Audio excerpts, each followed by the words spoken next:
The hormone of darkness is first made in the human body in the eye. In the morning, when you have a combination of UVA and infrared A light. And the reason for you is what I told you before about the aromatic amino acid that absorbs that. And you see that UVA light doesn't show up here. So for the guy last night, who I don't know who you are, that asked the question, how am I going to do this as an executive to fix my life?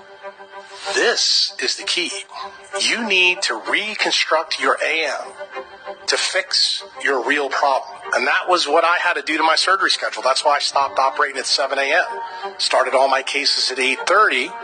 It's also the reason why I moved to the 28th latitude from where I lived. Why? Because UVA light shows up. Now, you guys here that live in Vermont got some bad news for you.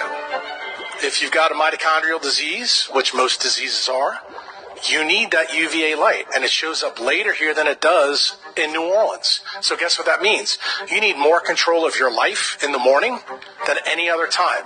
That's the practical advice, okay? These are not Jack Cruise's rules. These are the sun's rules, okay? Sunset, this is when you don't need color vision. This is the camera. They regenerate at nighttime. There's another opsin that you may not know about. It's called neuropsin. It's on the cornea of the eye, and it's on your skin. It's a UVA light detector. Melatonin is considered the hormone of darkness. Remember those photon traps I told you about? Well, guess what? That neuropsin tells the brain that UVA light is present, and it can begin to make melatonin from sunlight. Now, what are all the effects? Here's the quantum paradox. It's a nighttime hormone because that's what the functional medicine doctors in my profession have told you. And that's true because that's when it's active, but it only activates when light is not present, but it's remade first in the eye and then generalizes all along the brain. The other key thing, and I'll just point this out to you right here. This one should open everybody's eyes. It reduces energy production in mitochondria. UVA light turns down energy production. And why is that important? There's the fourth cytochrome is cytochrome C oxidase in everybody's mitochondria in here. Anybody want to guess what kind of light turns it on? Red light. UV light turns it off. And the reason why, what does UV light make in the skin or the eye? Nitric oxide. And guess what? That's why UV light lowers your blood pressure, because it causes 40 to 60% of dermal pooling, and it helps your heart. But what people don't realize the effect is, it turns off your ability to make ATP from food electrons. You have this direct loop that goes to the pineal gland, but the energy comes in here. This energy has to be balanced, blue and red. What does this first do? It turns your pituitary gland on. That's the reason why the question that was asked to Ruben before is extremely important. Blue light balanced by red is what turns on hormone production. If you look at a circadian mechanism, all the hormones are made usually from 6 to 10 in almost any medical textbook.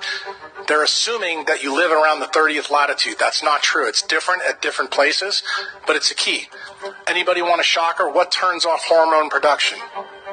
UVA light on the skin, first time it shows up. UV light is what turns off in your blood plasma. This is the key, folks. Blue light that's man-made is absolutely destroying us, and it affects the way your mitochondria can handle electrons from food. That's where the food story comes in, because the more those respiratory proteins get stretched out, it doesn't matter what you eat. You're going to have a problem. You have to shrink those respiratory proteins closer together so they can do what they do. The laws of nature are not subject to man's beliefs. They're not subject to man's experiments. It's a pretty powerful statement. And you may think it's, obnoxious. I don't think it is, based on what I showed you. Why? Because now there's researchers out there showing you that it really does begin in the eye and in the skin. That's how leptin and all this is linked. And the cool thing about this, my prescription doesn't cost you a goddamn thing. And what did Einstein say? In the end, the answer will always be pretty simple. So, what's my takeaway? Make like the Sphinx. Ground to the ground, take as much clothes off you can. For the ladies in the audience, There's a company in the UK, I'm putting this on Sarah. They're called Kaniki. They make bathing suits that allow UV penetration so you can be naked without naked. Okay? And I can tell you, coming from the South, it's my biggest problem. I think up here in Vermont, you guys are a little bit more hippie-ish and weird, so it probably would work, but you guys don't have great quantum yield here. So the reason I mention it to you is whatever you can do to help yourself. An infrared A light can work many different ways. We came up with the Quantlet, but you can use sauna. You can use the geothermal units like that you see in Iceland. That's the reason why the Finnish and the Scandinavians always use heated pools. Why? Because they're getting part of the sunlight they don't get through heating. Remember, heat is infrared light, and we don't realize it.